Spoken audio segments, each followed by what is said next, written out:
মৰমৰ ছাত্ৰ ছাত্ৰীসকল আমি দ্বিতীয় অধ্যায়ত সমহত্ব মিশ্ৰণ কাক বোলে অসমহত্ব মিশ্ৰণ কাক বোলে এই বিষয়ে শিকি আহিছোঁ হয়নে আজি আমি দ্ৰৱণ বা দ্ৰৱ টপিকটো আলোচনা কৰিম দ্ৰৱণক আমি দ্ৰৱ বুলিও ক'ব পাৰোঁ কেতিয়াবা আমি দ্ৰৱ বুলি ক'ম আৰু কেতিয়াবা দ্ৰৱণ বুলি ক'ম আৰু এই দুটা কি একে বস্তু ঠিক আছে তো দ্ৰৱণ বা দ্ৰৱ কাক বোলে দুটা বা ততোধিক পদাৰ্থৰ সমহত্ব মিশ্ৰণক দ্ৰৱণ বুলি কোৱা হয় যেতিয়া দুটা বা ততোধিক পদাৰ্থ আমি এটা কি কৰিম সমহত্ব মিশ্ৰণ বনাম হয়নে আৰু এই সমহত্ব মিশ্ৰণটোকে আমি তেতিয়া কি বুলি ক'ম দ্ৰৱণ বুলি ক'ম তো দ্ৰৱণৰ উদাহৰণ আমি কি দিব পাৰোঁ নেমু পানী হয়নে নেমু পানীত কি থাকিব পানীত নেমু ৰস মিহলি হৈ থাকিব হয় না নাই ঠিক তেনেকৈ চেনি পানীত কি থাকিব পানীত চেনি মিহলি হৈ থাকিব হয়নে সোডা পানী এইবিলাক এক একটা দ্ৰৱণৰ উদাহৰণ তো চেনি পানীৰ দ্ৰৱণৰ কথা যদি আমি কওঁ ইয়াতে কি থাকিব চেনি পানীত চেনি মিহলি হৈ থাকিব হয়নে অৰ্থাৎ ইয়াতে কি আছে চেনি পানী দ্ৰৱণত কি আছে পানী আছে আৰু চেনি আছে ঠিক আছে তো এইবিলাকক এক একটা কি বুলি কোৱা হয় উপাদান বুলি কোৱা হয় দ্ৰৱণত থকা এক একটা উপাদান পানী এটা উপাদান আৰু চেনি এটা উপাদান ঠিক আছে তো দ্ৰৱণ এটাত কেইটা উপাদান থাকে দুটা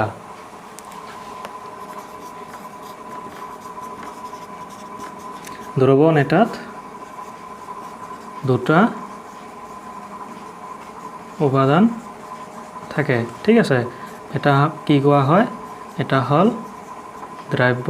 আৰু এটা হল দ্ৰাৱক ঠিক আছে তো মই যদি উদাহৰণ হিচাপে চেনি পানী দ্ৰৱৰ কথা কওঁ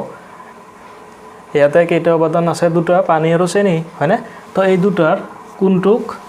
দ্ৰব্য বুলি ক'ব আৰু কোনটোক দ্ৰাৱক বুলি ক'ব হয়নে মই তোমালোকক চিত্ৰৰ সহায়ত বুজাই দিছোঁ তো মই যদি গিলাচ এটাত চেনিৰ দ্ৰৱ লওঁ হয়নে চেনি পানী দ্ৰৱ ল'লে ইয়াতে কি থাকিব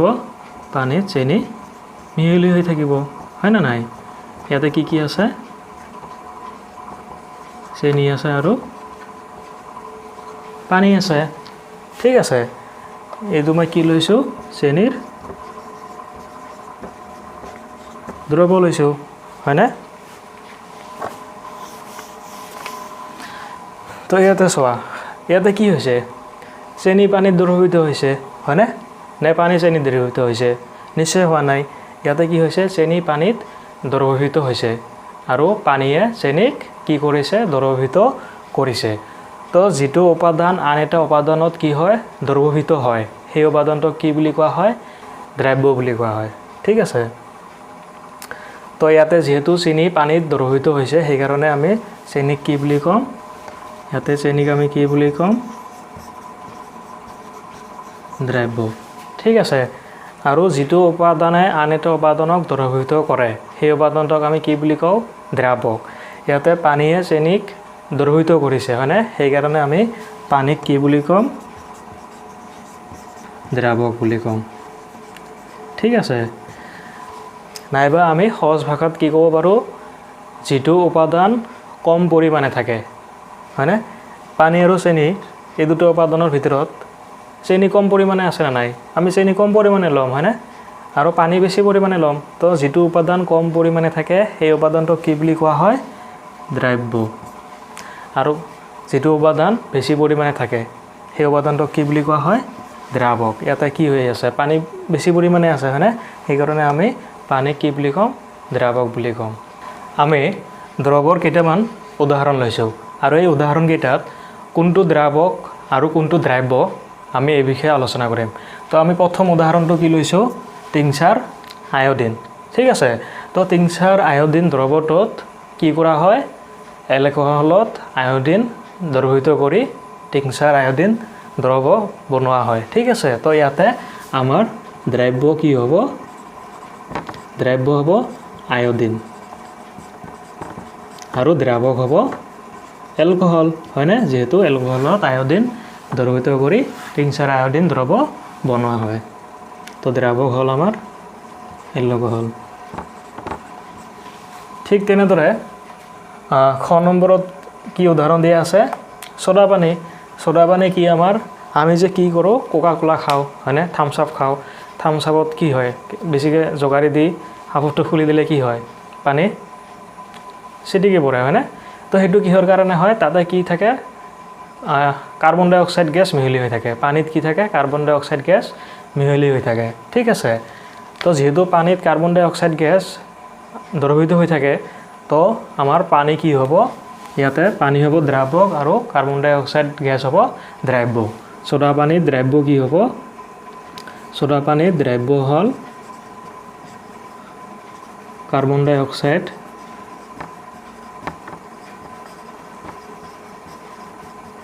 আৰু দ্ৰাৱক হ'ল পানী ঠিক আছে এতিয়া আমি কি পাম আন এটা উদাহৰণত বায়ু পাম হয়নে আমাৰ বায়ুত কি হয় বহুত কেইটা গেছ মিহলি হৈ থাকে হয়নে carbon dioxide gas nitrogen gas oxygen gas হয়নে বহুত কেইটা গেছ মিহলি হৈ থাকে গতিকে তাতে আমি দুটা উপাদান ল'ব লাগিব গোটেইকেইটা উপাদানটো ল'ব নোৱাৰোঁ হয়নে তো আমি কোন দুটা উপাদান ল'ম যি দুটা উপাদান বেছি পৰিমাণে থাকে বায়ুত কোন দুটা গেছ বেছি পৰিমাণে থাকে নাইট্ৰজেন আৰু অক্সিজেন হয়নে নাইট্ৰজেন কিমান পৰিমাণে থাকে নাইট্ৰজেন কিমান পৰিমাণে থাকে 78% থাকে হয়নে আৰু অক্সিজেন গেছ কিমান পৰিমাণে থাকে 21% থাকে হয়নে বাকী গেছবিলাক একেবাৰে কম পৰিমাণে থাকে সেইকাৰণে আমি বাকী গেছবিলাক ইয়াতে নলওঁ ঠিক আছে তো নাইট্ৰজেনৰ পৰিমাণ যেহেতু বেছি থাকে হয়নে তো আমি নাইট্ৰজেনক কি বুলি ক'ম দ্ৰাৱক বুলি ক'ম আমি পাই আহিছোনে নাই যিটোৰ পৰিমাণ বেছি থাকে সেই উপাদানটোক আমি কি বুলি কওঁ দ্ৰাৱক আৰু যেহেতু অক্সিজেন কম আছে হয়নে তো ইয়াক আমি কি বুলি ক'ম দ্ৰব্য ঠিক আছে তো মই ভাবোঁ তোমালোকৰ দ্ৰব্য আৰু দ্ৰাৱকৰ ধাৰণাটো ক্লিয়াৰ হৈছে ঠিক আছে দ্ৰব্যৰ কেইটামান কি আছে নিৰ্দিষ্ট বৈশিষ্ট্য আছে হয়নে এতিয়া আমি দ্ৰব্যৰ বিভিন্ন ধৰণৰ ধৰ্মৰ বিষয়ে আলোচনা কৰিম তো প্ৰথম ধৰ্মটো কি কৈছে দ্ৰৱণৰ কণিকাবোৰৰ আকাৰ বৰ সৰু দ্ৰৱণৰ যিবিলাক কি আছে কণিকা আছে এই কণিকাবিলাক একেবাৰে সৰু এটা কণিকাৰ ব্যাস কিমান 1 নেনোমিটাৰ তাতকৈও সৰু বুজি পাইছা তো 1 নেনোমিটাৰটো মিটাৰ ল'লে আমাৰ কিমান হ'ব 10⁻⁹ মিটাৰ তো তোমালোকে নিশ্চয় গম পাইছা কিমান সৰু হ'ব হয়নে যেহেতু কি আছে এইটো মাইনাছত আছে হয়নে তো যেহেতু কণিকাবোৰৰ আকাৰ একেবাৰে সৰু সেইকাৰণে আমি কণিকাবোৰক খালী চকুৰে দেখা নাপাওঁ তো এইটোক আমি 2 নম্বৰ ধৰ্ম হিচাপে ক'ব পাৰোঁ ইহঁতক আমি খালী চকুৰে দেখা নাপাওঁ যেহেতু কণিকাবোৰৰ আকাৰ বৰ সৰু হয়নে আৰু 3 নম্বৰ ধৰ্মটো কি কৈছে আমাৰ ইহঁতে পোহৰৰ ৰশ্মি বিচ্যুত কৰিব নোৱাৰে দ্ৰৱৰ এটাৰ মাজেদি পোহৰ বিচ্ছুৰিত নহয় ধৰি লোৱা এইটো এটা কি দ্ৰৱ হয়নে এইটো মই চেনি দ্ৰৱৰ কথাই কৈছোঁ ধৰি লোৱা ইয়াতে কি হৈ আছে পানীত চেনি মিহলি হৈ আছে হয়নে ঠিক আছে তো আমি যদি ইয়াতে এটা কি কৰোঁ ইফালে এটা টৰ্চ লাইট জ্বলাওঁ যদি আমি হয়নে টৰ্চ লাইট যদি এটা আমি জ্বলাওঁ কি হ'ব পোহৰ যাব দিয়ে হয়নে পোহৰ যে যাব হয়নে পোহৰ কি হ'ব এই দ্ৰৱত থকা কণিকাবোৰত বিচ্ছুৰিত নহ'ব আৰু যেহেতু বিচ্ছুৰিত নহ'ব গতিকে কি হ'ব ইয়াৰ মাজেৰে এনেদৰে পাৰ হৈ যাব পোহৰৰ ৰশ্মি হয়নে তো পোহৰৰ ৰশ্মি দ্ৰৱৰ কণিকাবোৰে পোহৰৰ ৰশ্মি বিচ্ছুৰিত কৰিব নোৱাৰে হয়নে আৰু দ্ৰৱণৰ মাজেদি পাৰ হৈ যোৱা ৰশ্মি দৃশ্যমান নহয় এই দ্ৰৱৰ মাজেদি পোহৰৰ ৰশ্মি যে পাৰ হৈ গৈছে আমি ইয়াতে দেখা নাপাম ঠিক আছে এই পাৰ হৈ যোৱাৰ পিছতহে আমি ইয়াতে দেখা পাম দ্ৰব্য আৰু দ্ৰাৱক পৃথক কৰিব নোৱাৰি এই দ্ৰৱণ এটাত যে দ্ৰব্য আৰু দ্ৰাৱক থাকে এই দ্ৰব্য আৰু দ্ৰাৱক আমি কোনো এটা পদ্ধতিৰে পৃথক কৰিব নোৱাৰোঁ তাৰপিছত কি কৈছে আমাৰ দ্ৰৱণ বৰ সুস্থিৰ আমি যদি এই দ্ৰৱটো বহুত সময় ধৰি থৈ দিওঁ হয়নে থৈ দিয়াৰ পিছতো কি হ'ব ইয়াত থকা চেনিখিনি তলদি জমা হ'ব নেকি নিশ্চয় জমা নহয় হয়নে সেইকাৰণে আমি ইয়াক কি বুলি ক'ম দ্ৰৱণবিধক কি বুলি ক'ম সুস্থিৰ বুলি ক'ম ঠিক আছে আৰু দ্ৰৱণে আৰু এটা মই ধৰ্ম পাহৰি গৈছোঁ দ্ৰৱণৰ আৰু এটা ধৰ্ম হ'ল দ্ৰৱণে টিণ্ডেল প্ৰভাৱ নেদেখুৱায় টিণ্ডেল প্ৰভাৱ নেদেখুৱায় ঠিক আছে টিণ্ডেল প্ৰভাৱটো এটা আমাৰ ইম্পৰ্টেণ্ট বস্তু এইটো এটা ইম্পৰ্টেণ্ট টপিক টিণ্ডেল প্ৰভাৱটো এইটো আমি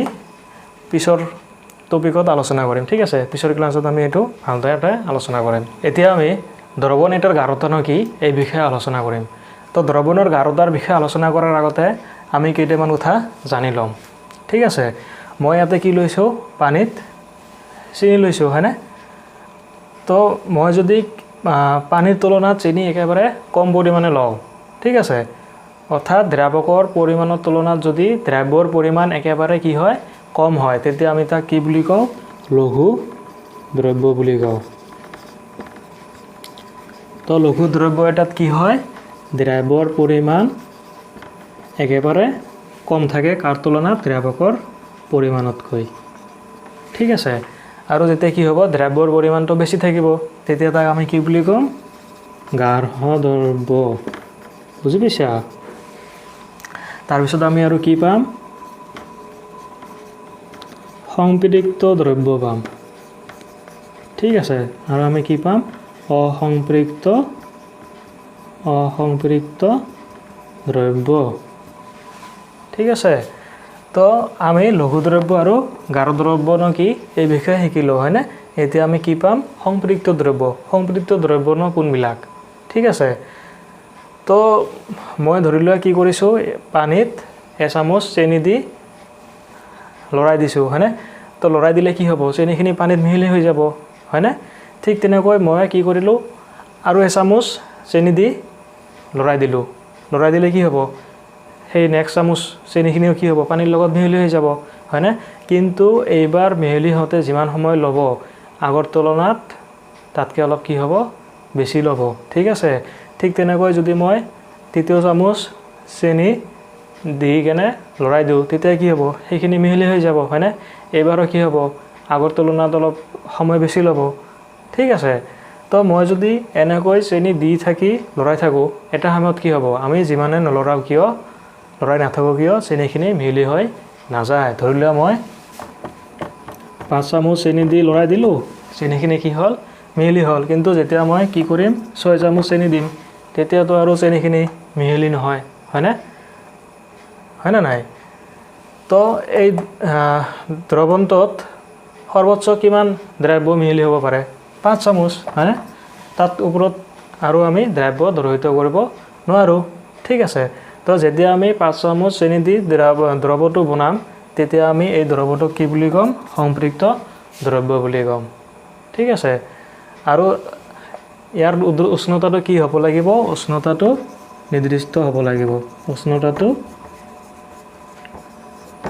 নিৰ্দিষ্ট হ'ব লাগিব ঠিক আছে তো আমি সংপৃক্ত দ্ৰব্যৰ উদাহৰণ কেনেদৰে দিব পাৰোঁ নিৰ্দিষ্ট উষ্ণতাত দ্ৰব্য এটাত সৰ্বোচ্চ পৰিমাণৰ দ্ৰব্য দ্ৰৱিত হৈ থাকে তেতিয়া আমি সেই দ্ৰব্যটোক কি বুলি কওঁ সংপৃক্ত দ্ৰব্য বুলি ক'ম আৰু যেতিয়া দ্ৰব্যৰ পৰিমাণ সংপৃক্ত দ্ৰব্যতকৈ বেছি পৰিমাণে থাকে বা তাতকৈ কম পৰিমাণে থাকে তেতিয়া আমি সেই দ্ৰব্যটোক কি বুলি ক'ম অসম্পৃক্ত দ্ৰব্য বুলি ক'ম ঠিক আছে দ্ৰৱণৰ গাঢ়তাৰ ওপৰত আমাৰ পৰীক্ষাত সাংখ্যিক প্ৰশ্ন কিছুমান আহে ঠিক আছে তো এই বিষয়ে আমি ভালদৰে আলোচনা কৰিম আৰু তোমালোকেও ঘৰত ভালদৰে প্ৰেক্টিছ কৰিবা একেবাৰে ইম্পৰ্টেণ্ট বস্তু তো দ্ৰৱণ এটাৰ গাঢ়তা আমি কেনেদৰে উলিয়াম দ্ৰৱণ এটাৰ গাঢ়তা আমি দুটা পদ্ধতিৰে উলিয়াব পাৰোঁ এটা হ'ল ভৰ শতাংশ ঠিক আছে তো ভৰৰ একক কি কিলোগ্ৰাম হয়নে ভৰৰ একক হ'ল কিলোগ্ৰাম ঠিক আছে তো ভৰ শতাংশত আমি দ্ৰৱণ এটাৰ গাঢ়তা কেনেদৰে উলিয়াম ইয়াতে ভৰ শতাংশ মানে এইটো ভৰ কিহৰ ভৰৰ কথা কৈছে দ্ৰব্যৰ ভৰৰ কথা কৈছে এইটো হ'ল দ্ৰব্যৰ ভৰ আৰু এইটো ভৰৰ কিহৰ কথা কৈছে এইটো হ'ল দ্ৰৱণ এটাৰ ভৰ যেতিয়া আমি দ্ৰব্য এটাৰ ভৰ আৰু দ্ৰৱণ এটাৰ ভৰ জানিম ঠিক আছে তেতিয়া আমি দ্ৰব্য এটাৰ গাঢ়তা উলিয়াব পাৰিম ঠিক আছে আৰু যেতিয়া দ্ৰব্য এটাৰ ভৰ দিয়া থাকিব আৰু দ্ৰৱণ এটাৰ ভৰ নিদি কি দিয়া থাকিব আয়তন দিয়া থাকিব তেতিয়া আমি এই পদ্ধতিৰে আমি ভৰ আয়তন শতাংশৰ দ্বাৰা দ্ৰৱণ এটাৰ গাঢ়তা উলিয়াব পাৰিম ঠিক আছে এইটো আয়তন কিহৰ আয়তন দ্ৰৱণ এটাৰ আয়তন হয় তো ভৰ বাই ভৰ শতাংশত আমাৰ দ্ৰৱণৰ গাঢ়তা উলিয়াৰ প্ৰকাশ ৰাশিটো হ'ল এনেধৰণৰ।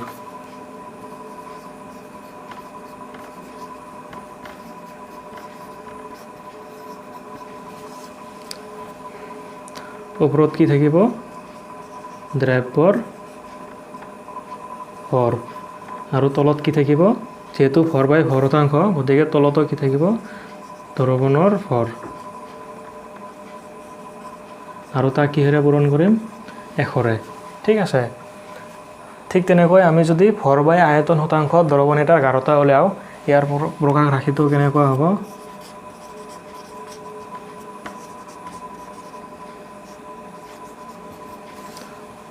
ওপৰত কি থাকিব দ্ৰব্যৰ